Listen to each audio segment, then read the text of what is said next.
kerajaan. Shalom. Umat-umat yang sangat dikasihi Tuhan, saya percaya ada sukacita Tuhan yang besar hari ini dalam setiap kehidupan kita.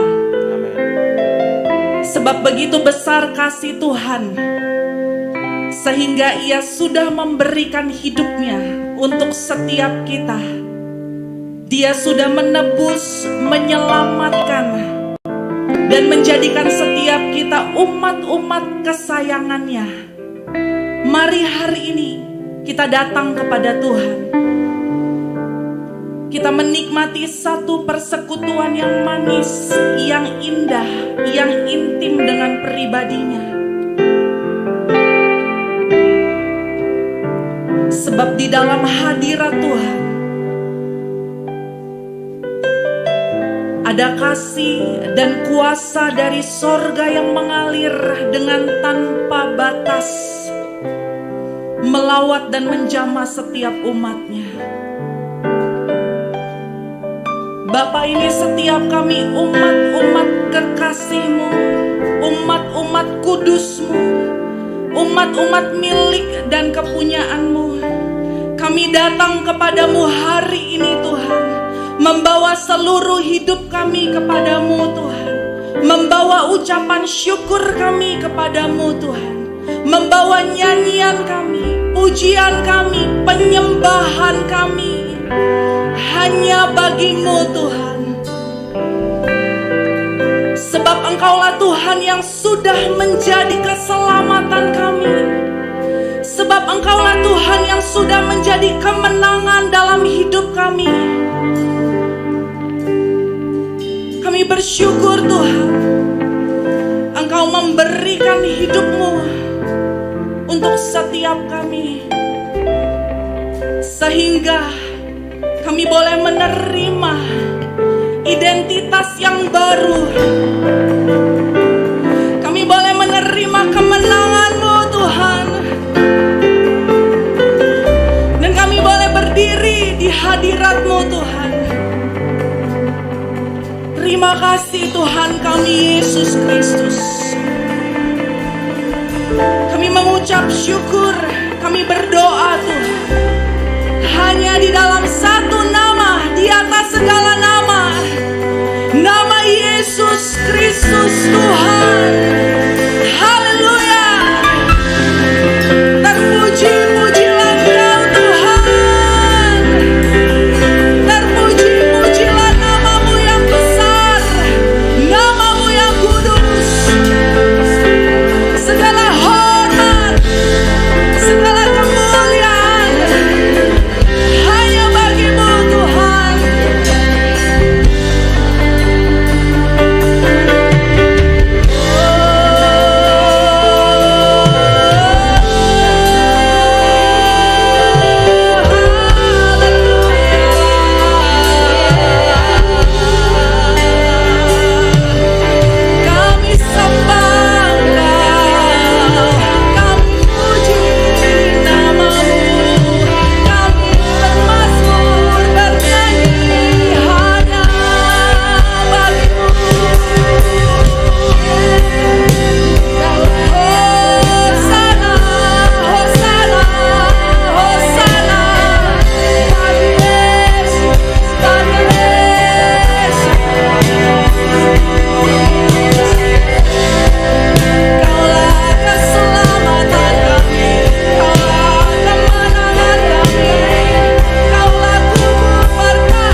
setiap kami berdiri menyembah dan memuji-muji Engkau Tuhan, Raja kemenangan, Raja mulia yang bertahta di tempat yang maha tinggi.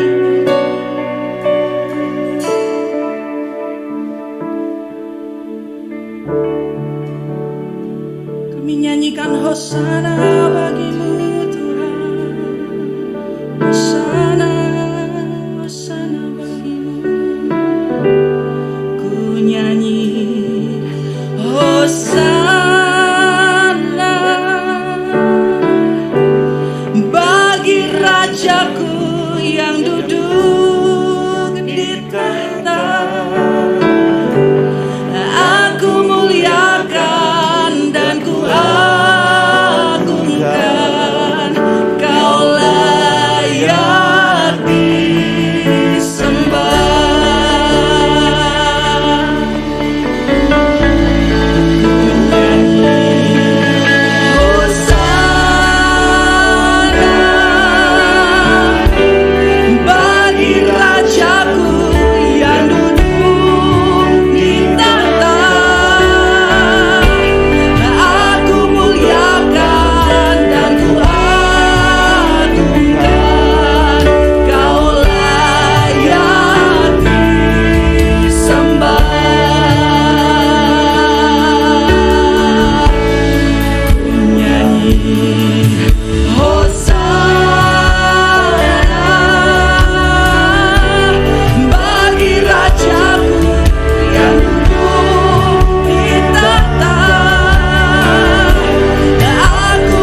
sukacita yang melimpah hari ini. Amin.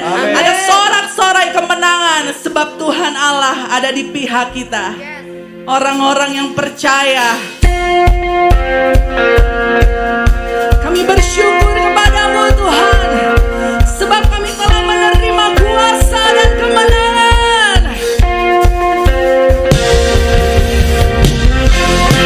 Engkaulah ikat dan pemisah hidup kami.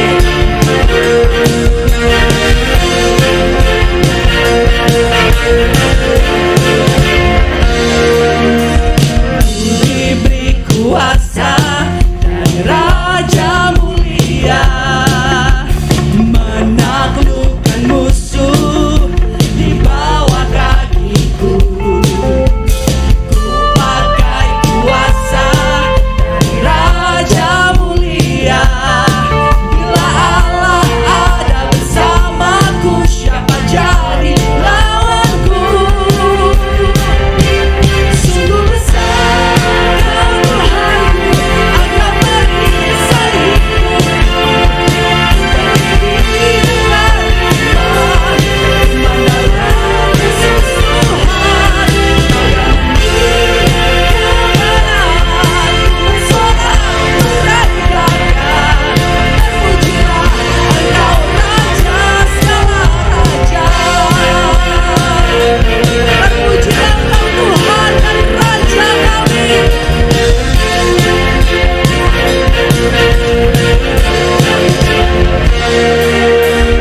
Ku diberi kuasa dari Raja Mulia, menaklukkan musuh di bawah kakiku.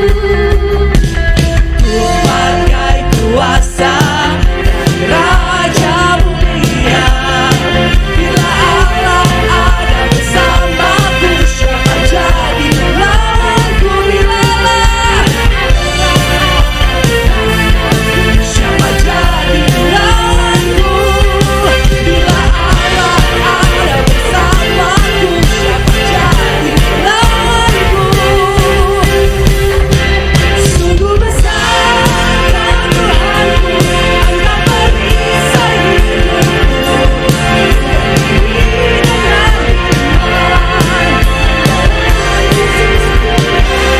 Kau yang memberi kemenangan.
Bersorak, beraikan,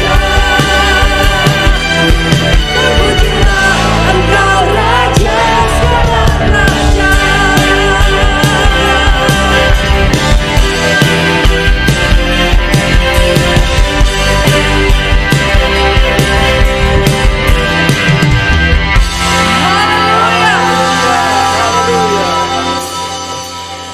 bersyukur dan kita percaya oleh karena Yesus kita menerima kuasa dan kemenangan, dan hari ini sampai selama-lamanya kita hidup di dalamnya. Ada amin. Amin. bersyukur kepadamu Tuhan. Sebab hari ini kami hidup di dalam kuasa kebangkitan-Mu.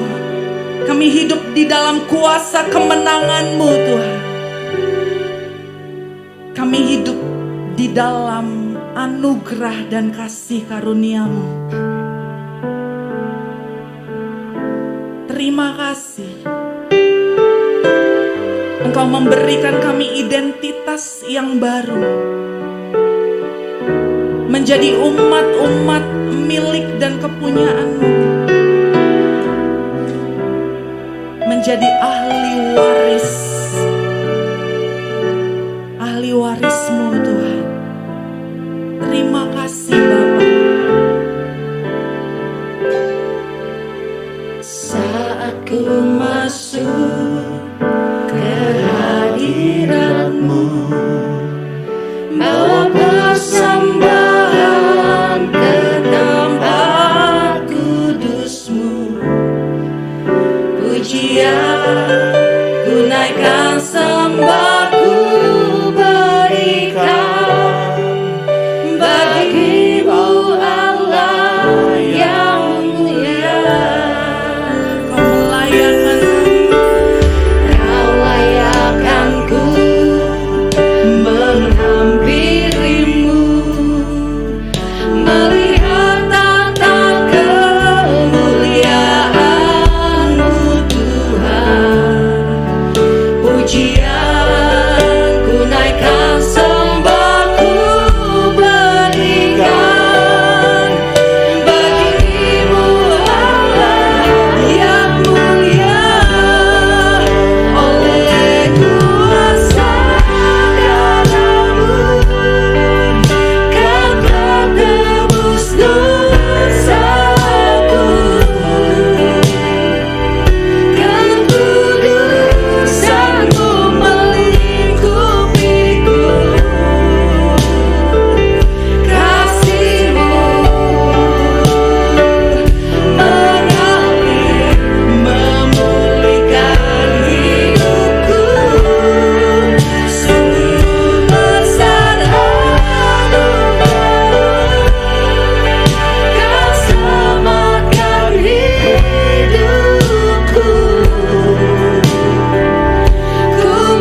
Kami mengucap syukur.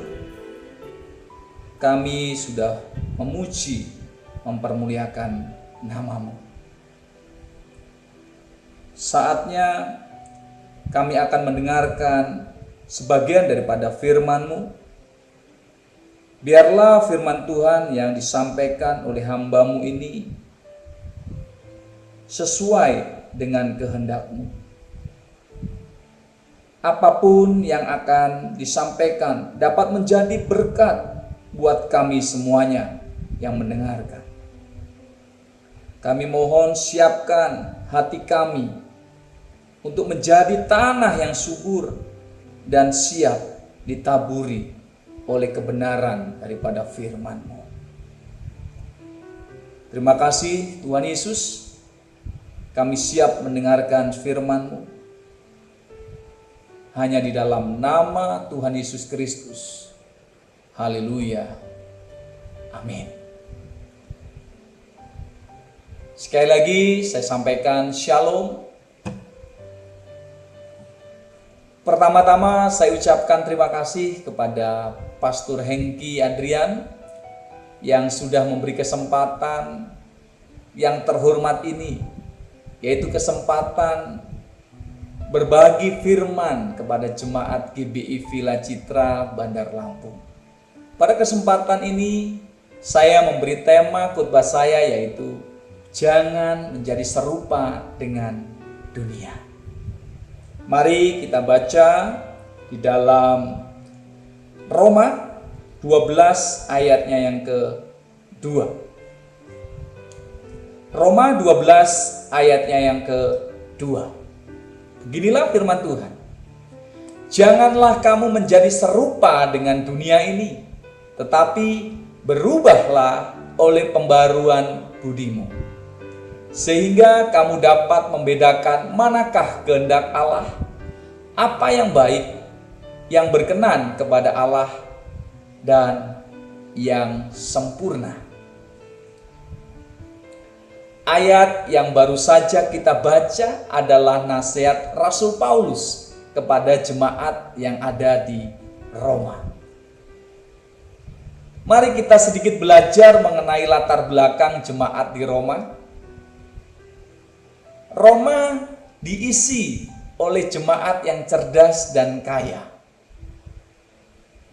Memang tidak mudah bagi Rasul Paulus untuk memberitakan Injil, untuk memberitakan kebenaran, untuk memberitakan firman kepada jemaat di Roma atau kepada orang-orang di Roma. Tentu dengan kasih karunia Tuhanlah Rasul Paulus dapat mempertobatkan orang-orang Roma. Ingat dari latar belakang jemaat Roma yang telah saya sampaikan tadi, bahwa mereka itu cerdas dan kaya, sehingga kecenderungan orang Roma yang sangat mengandalkan pengetahuan mereka. Maka tidak heran bahwa Rasul Paulus menasehatkan jangan sampai mereka serupa dengan dunia ini. Yang dimaksud tidak serupa dengan dunia adalah tidak mengikuti gaya hidup dunia. Kata dunia di sini dalam bahasa aslinya adalah aion. Walau kita tinggal dan berada di dalam dunia, tetapi kita tidak boleh sama dengan dunia ini. Sama halnya seperti ikan di laut. Walau ikan tinggal di dalam air asin, tetapi tubuhnya atau dagingnya tidak menjadi asin. Yang dimaksud dunia oleh Rasul Paulus adalah jalan hidup yang jahat, yang berdosa di hadapan Tuhan, cara pandang yang bertentangan dengan kehendak Allah. Jadi Rasul Paulus bukan hanya menunjuk kepada perbuatan-perbuatan duniawi, tetapi pola pikir, sudut pandang, dan sistem kepercayaan yang bertentangan dengan firman Tuhan. Kita diperintahkan tidak hanya agar tidak berbuat jahat, akan tetapi juga jangan mempunyai cara pikir yang sama dengan dunia. Perintah ini berarti agar kita jangan menjadi serupa dengan kepercayaan palsu yang dipegang oleh orang-orang dunia. Selanjutnya, jika kita lihat, ini menarik untuk kita cermati, yaitu kata berubahlah. Dalam Alkitab versi King James Version, kata berubahlah ini memakai kata transformate, yang dalam bahasa aslinya, yaitu dalam bahasa Yunani, itu memakai kata metamorpho, yang berarti adalah change, berubah, atau transfigur, merubah bentuk. Kata berubahlah di sini, kata ini memakai bentuk verb person pasif imperatif, yang berarti suatu tindakan atau sikap yang harus kita pertahankan secara terus-menerus atau secara kontinu, begitu. Kemudian kata setelah kata berubahlah, di situ diikuti dengan kata pembaharuan budimu. Dalam bahasa Yunaninya, kata pembaharuan ini memakai kata anakainosis, yang berarti adalah renewing atau pembaharuan, atau bisa juga adalah renovation, renovasi, begitu.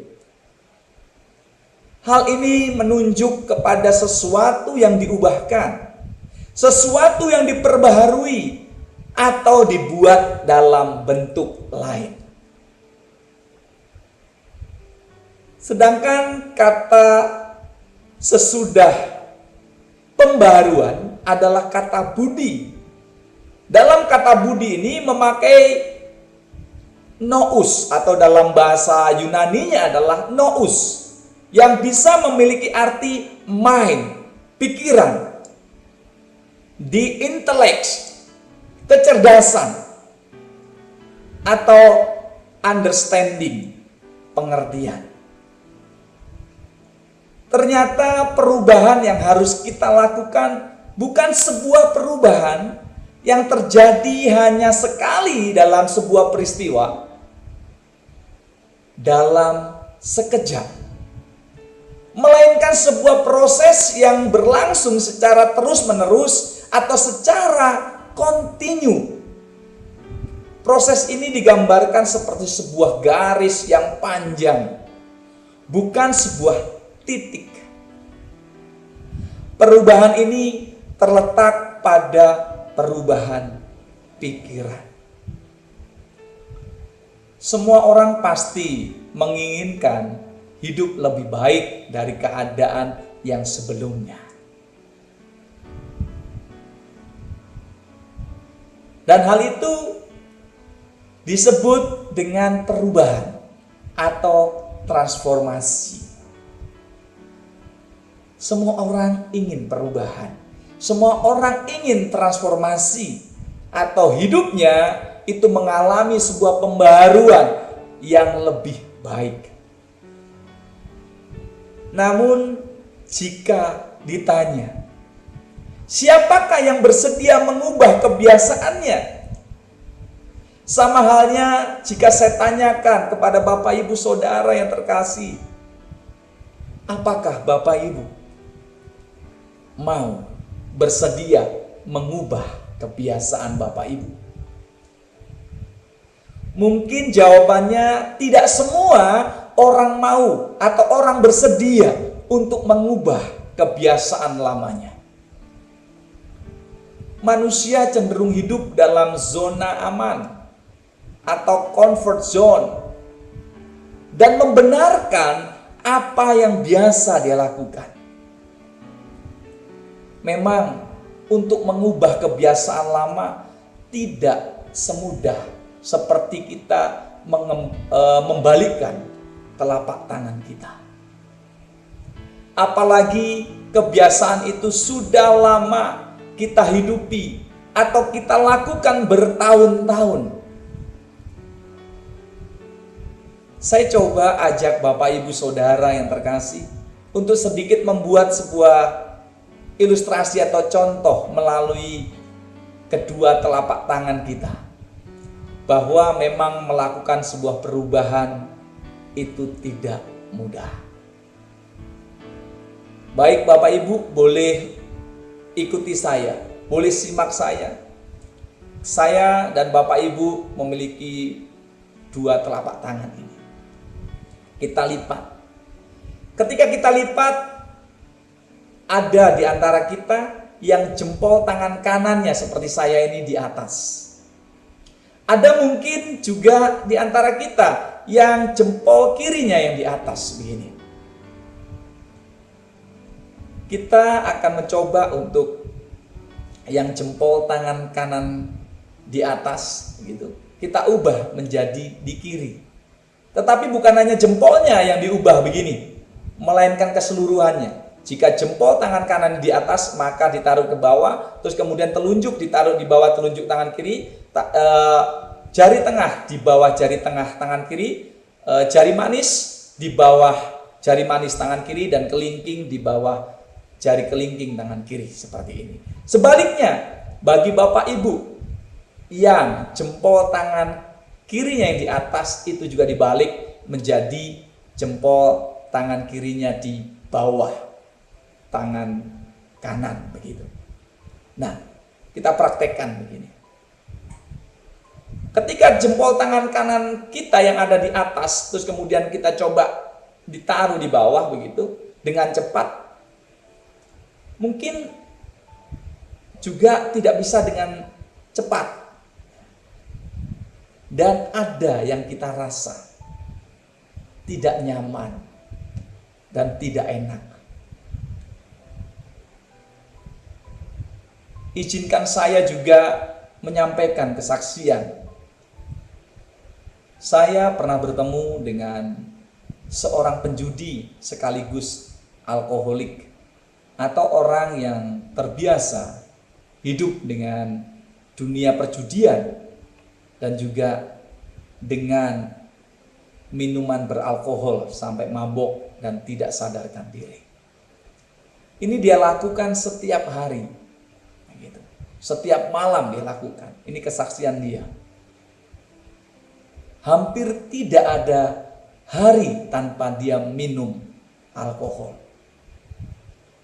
atau minuman yang beralkohol. Dia menyadari bahwa berjudi dan sering meminum minuman alkohol atau beralkohol ini tidak baik bagi tubuhnya, akan berdampak pada kesehatannya.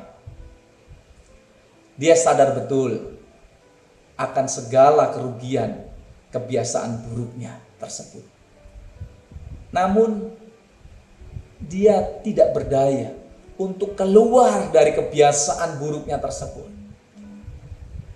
Kita juga bisa bandingkan pula dengan kebiasaan buruk lainnya, seperti suka terlambat dengan sengaja, suka marah-marah tanpa sebab, perkara yang sepele atau kecil dibesar-besarkan, dan masih banyak yang lainnya.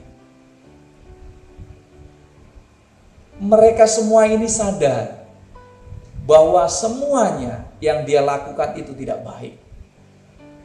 Tapi mereka susah meninggalkannya. Mereka hanya punya keinginan untuk melepaskan dirinya, untuk meninggalkannya semuanya yang dilakukan itu. Namun tidak disertai dengan komitmen yang jelas. Sekali lagi, memang untuk meninggalkan zona nyaman yang sudah dilakukan lama sampai bertahun-tahun tidaklah mudah. Seperti ilustrasi tadi yang kita lakukan bersama. Tidak mudah, tidak enak, bahkan tidak nyaman. Lalu bagaimana agar kita meninggalkan kebiasaan buruk, atau kita bisa meninggalkan kebiasaan buruk dan beralih kepada kebiasaan yang lebih berguna, lebih baik? Rasul Paulus dalam Roma 12 ayat yang kedua berkata, harus berubah dari pembaharuan budi. Bagaimana agar kita bisa meninggalkan kebiasaan buruk kita, beralih kepada kebiasaan yang lebih berguna, yang lebih baik, yaitu harus berubah dari pembaharuan budi. Berubahlah oleh pembaharuan budimu. Pembaharuan budi adalah hal mendasar dari hidup seseorang. Terlebih lagi adalah Bapak, Ibu, Saudara, dan saya sebagai orang yang percaya. Kata budi ini memiliki makna yang sangat-sangat dalam. Kata budi di dalamnya ada akal, ada logika, ada perasaan, ada hikmat, serta bakti dan pengabdian. Sekali lagi, kata budi di dalamnya itu ada akal, ada logika, ada perasaan, ada hikmat, serta bakti dan pengabdian. Perubahan budi berarti didasari dari perubahan hati yang mendalam. Perubahan budi ini bukan didorong oleh orang lain atau faktor dari luar, akan tetapi berubah oleh karena kesadaran diri sendiri. Sehingga secara total bersedia meninggalkan kebiasaan lamanya dan memulai hidup. Jadi sekali lagi, perubahan di sini, perubahan budi di sini adalah perubahan yang didasari oleh diri sendiri, kesadaran diri sendiri, bukan daripada faktor orang lain, faktor dari luar diri kita.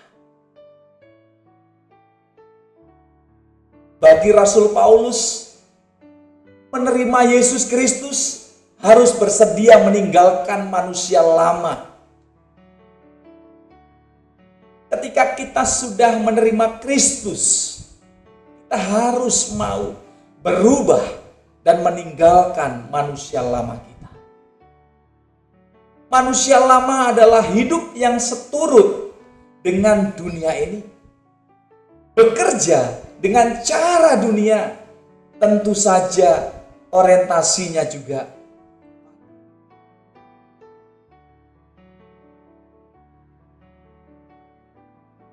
Dalam Perjanjian Baru, konsep dunia itu cenderung dinilai jahat.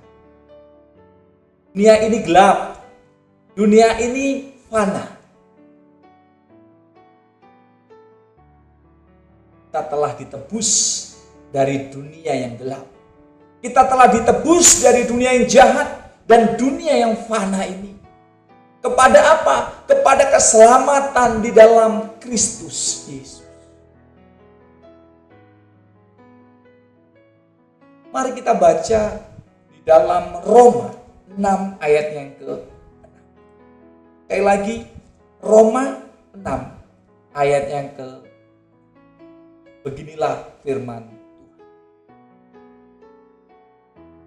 Karena kita tahu bahwa manusia lama kita telah turut disalibkan, supaya tubuh dosa kita hilang kuasanya, agar jangan kita menghambakan diri lagi kepada dosa. Jelas di dalam Roma 6 ayat 6 bahwa kita telah ditebus dari dunia yang gelap ini, dunia yang jahat ini, dunia yang fana ini kepada keselamatan di dalam Yesus Kristus. Bahwa manusia lama kita telah turut disalibkan, supaya tubuh dosa kita hilang kuasanya, dan jangan kita menghambakan diri lagi kepada dosa.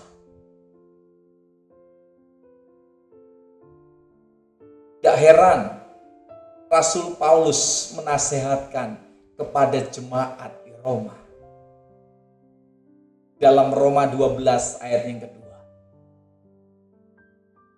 Supaya mereka melakukan pembaruan budi.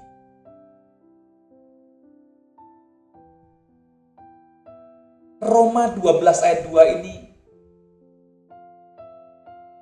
kita belajar bahwa untuk melakukan perubahan, hal yang pertama yang harus kita ubah terlebih dahulu yaitu pikiran.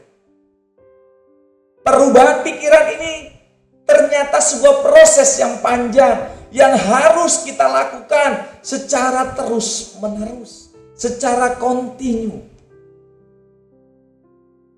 Kenapa? Kita perlu secara terus-menerus mengalami proses perubahan pikiran. Sebab pikiran sangat berperan dalam kehidupan seseorang, dalam kehidupan kita. Apa yang menguasai pikiran kita, itu yang menguasai seluruh kehidupan kita. Segala tindakan yang kita lakukan semua berasal dari. Oleh karena itu, tidak heran jika Rasul Paulus pun mengatakan, jangan memberi kesempatan kepada iblis. Itu terdapat di dalam Efesus 4 ayat yang ke-20. Jangan memberi kesempatan. Kata kesempatan dalam bahasa aslinya adalah topon, yang memiliki arti tempat atau foothold, tempat berpijak. Maksudnya kita tidak memberikan tempat bagi iblis untuk mengisi pikiran kita dengan hal-hal yang tidak sesuai dengan kebenaran firman Tuhan. Itulah kenapa Rasul Paulus rela untuk meninggalkan segala sesuatu yang dulunya semuanya itu merupakan keuntungan bagi dirinya. Tetapi sekarang semuanya itu dianggapnya sampah. Kita buka di dalam Filipi 3 ayat 7 sampai 8. Sekali lagi, Filipi 3 ayat 7 sampai 8. Beginilah firman Tuhan. Tetapi apa yang dahulu merupakan keuntungan bagiku, sekarang kuanggap rugi karena Kristus. Ayat 8, malahan segala sesuatu kuanggap rugi karena pengenalan akan Kristus Yesus, Tuhanku, lebih mulia daripada semuanya. Oleh karena dialah aku telah melepaskan semuanya itu dan menganggapnya sampah, supaya aku memperoleh Kristus. Ada satu hal yang harus kita sadari dan tidak boleh kita abaikan. Apa itu? Kita ini adalah makhluk kekal. Artinya suatu saat nanti kita bisa mati secara tubuh jasmani. Tetapi roh yang ada di dalam diri kita akan tetap hidup selama-lamanya.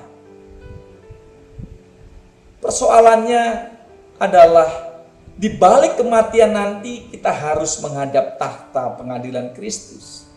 Seperti yang firman Tuhan katakan.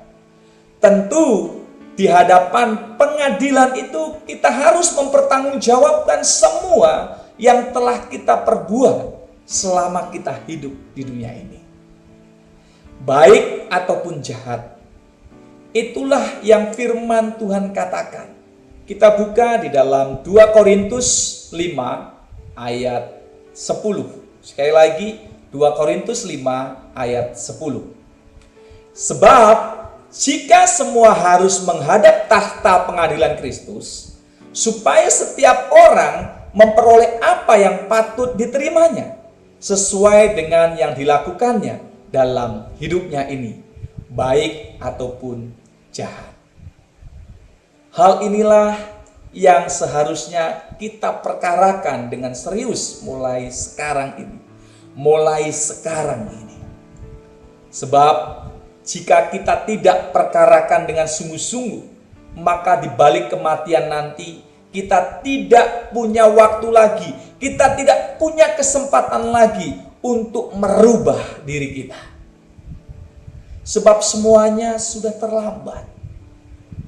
Itulah kenapa Rasul Paulus mengatakan di dalam 1 Korintus 15 ayat 32. Mari kita buka bersama-sama. 1 Korintus 15 ayat 32. Kalau hanya berdasarkan pertimbangan-pertimbangan manusia saja, aku telah berjuang melawan binatang buas di Efesus. Apakah gunanya hal itu bagiku? Jika orang mati tidak dibangkitkan, maka marilah kita makan dan minum, sebab besok kita mati. Jadi, kalau tidak ada kebangkitan orang mati di balik kematian nanti, maka nikmatilah hidup ini sesuka hati kita. Kita bisa hidup seenak-enak kita. Kita bisa nikmati dunia ini dengan asal-asalan, dengan sesuka hati kita. Tetapi ingat, di balik kematian nanti masih ada kebangkitan yang kekal. Artinya setelah kita mati dari tubuh yang fana kita ini, kita akan dibangkitkan di kebangkitan yang kekal. Itulah sebabnya kenapa kita harus memilih. Apakah kita mau menikmati dunia ini dengan segala kesenangannya, atau menikmati dunia yang akan datang nanti, yaitu kerajaan surga, bumi baru, langit baru, yang Tuhan sudah sediakan bagi kita orang percaya. Kalau kita masih hidup seperti orang-orang dunia pada umumnya, itu artinya kita akan binasa di dalam kekekalan. Sebab orang yang saat ini memberi dirinya terikat dengan persahabatan dunia, maka seperti yang firman Tuhan katakan, ia menjadikan dirinya musuh Allah. Pada kesempatan hari ini, khotbah saya akan saya tutup dengan satu firman di dalam Yakobus 4 ayat 4. Mari kita baca bersama-sama. Di dalam Yakobus 4 ayatnya yang ke-4. Hai kamu, orang-orang yang tidak setia, tidakkah kamu tahu bahwa persahabatan dengan dunia adalah permusuhan dengan Allah? Jadi, barang siapa hendak menjadi sahabat dunia ini, ia menjadikan dirinya musuh Allah. Mungkin kita bisa mengelak dengan berkata, saya kan sudah menerima anugerah Tuhan, saya kan sudah menjadi orang Kristen, saya kan sudah percaya. Jadi saya pasti selamat. Tetapi ingat Bapak Ibu, saudara, saudari yang terkasih di dalam Yesus Kristus, orang yang menerima keselamatan di dalam Kristus bukan tidak perlu lagi bertanggung jawab atas keselamatan yang Tuhan sudah berikan. Sekali lagi saya sampaikan, ingat bahwa orang yang sudah menerima keselamatan di dalam Kristus bukan tidak perlu lagi bertanggung jawab atas keselamatan tersebut. Justru keselamatan itu diberikan sebagai tanggung jawab. Kita harus mengerjakan keselamatan itu dengan takut dan gentar. Kita wajib hidup sama seperti Kristus telah hidup. Dan seperti firman Tuhan katakan, kita harus menjadi sempurna sama seperti Allah Bapa di surga yang adalah sempurna. Saat ini juga kita harus berani untuk mengambil sebuah keputusan, yaitu meninggalkan tawaran-tawaran dunia ini dengan segala kesenangannya, dengan segala kenikmatannya yang membawa kita dalam kebinasaan. Untuk menemukan makna hidup yang sesungguhnya. Dan hidup hanya untuk melakukan kehendak Bapa. Amin. Terima kasih. Tuhan Yesus memberkati kita semua. Mari kita tutup dalam doa. Terima kasih Tuhan, kami mengucap syukur buat firman yang kami dengar.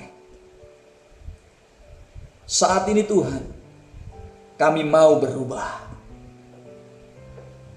Kami mau merubah pola pikir kami yang lama. Kami mau berubah Tuhan Yesus dari gaya hidup kami yang lama. Hidup duniawi kami. Roh Kudus ajari kami. Roh Kudus tuntun kami. Supaya kami bisa berkenan di hadapan Tuhan. Bapa yang baik, mungkin kami punya pola pikir yang bertentangan dengan firman-Mu. Pola pikir yang mungkin tidak sesuai dengan firman-Mu. Hari ini juga Tuhan, kami mau diubahkan. Kami mau berubah. Kami mau seturut dengan kehendak Tuhan. Memiliki pola pikir yang sama seperti pola pikir Kristus. Bapa yang baik, terima kasih buat firman-Mu yang sudah menegur kami, sudah mengingatkan kami, sudah membimbing kami, menuntun kami, bahkan memberkati kami. Tapi lebih daripada itu, biarlah firman yang disampaikan tidak akan kembali dengan sia-sia. Hanya di dalam nama Tuhan Yesus Kristus, jemaat Tuhan yang percaya, sama-sama dengan saya katakan, amin. Terima kasih. Tuhan Yesus memberkati kita semua. Shalom jemaat yang dikasihi oleh Tuhan. Hari ini kita sama-sama mempersiapkan hati kita. Kita mengambil roti dan anggur di rumah kita masing-masing, dan kita akan masuk di dalam perjamuan Tuhan. Setiap kali kita mengambil bagian dalam perjamuan kudus, kita ingat anugerah keselamatan melalui karya penebusan Tuhan Yesus di atas kayu salib. Melalui pengorbanan Tuhan Yesus, kita ingat bahwa dosa kita sudah diampuni. Dosa kita sudah ditebus oleh darahnya. Kita orang yang tidak benar dibenarkan dalam anugerahnya melalui penebusan Tuhan Yesus. Melalui pengorbanannya di atas kayu salib. Kita yang tidak layak dilayakkan olehnya. Oleh sebab itu mari kita hargai pengorbanan Tuhan Yesus melalui perjamuan Tuhan. Kita angkat roti kita bersama-sama. Dengarkan firman Tuhan. Sebab apa yang telah kuteruskan kepadamu, telah aku terima dari Tuhan. Yaitu bahwa Tuhan Yesus pada malam waktu ia diserahkan, mengambil roti dan sesudah itu ia mengucap syukur atasnya. Ia memecah-mecahkannya dan berkata, inilah tubuhku yang diserahkan bagi kamu. Perbuatlah ini menjadi peringatan akan aku. Mari kita makan bersama-sama di dalam nama Tuhan Yesus Kristus.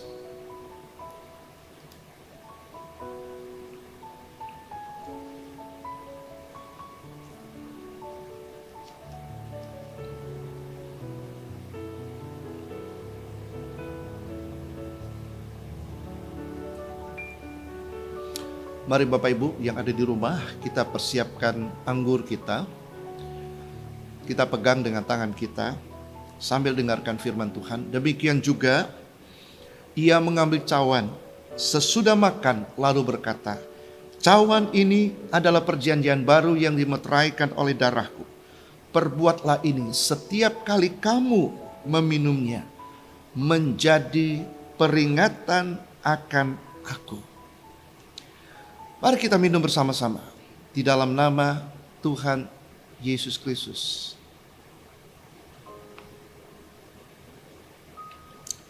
Kita berdoa Bapak Ibu Saudara, terima kasih Tuhan Yesus oleh anugerah-Mu melalui karya-Mu di atas kayu salib, melalui tubuh-Mu, melalui darah-Mu. Engkau menanggung dosa kesalahan kami. Kami orang berdosa dibenarkan oleh karena penebusan darah-Mu. Oleh karena darah-Mu, Engkau menanggung semua kutuk kemiskinan kami. Dan Engkau menggantikannya dengan berkat berkelimpahan.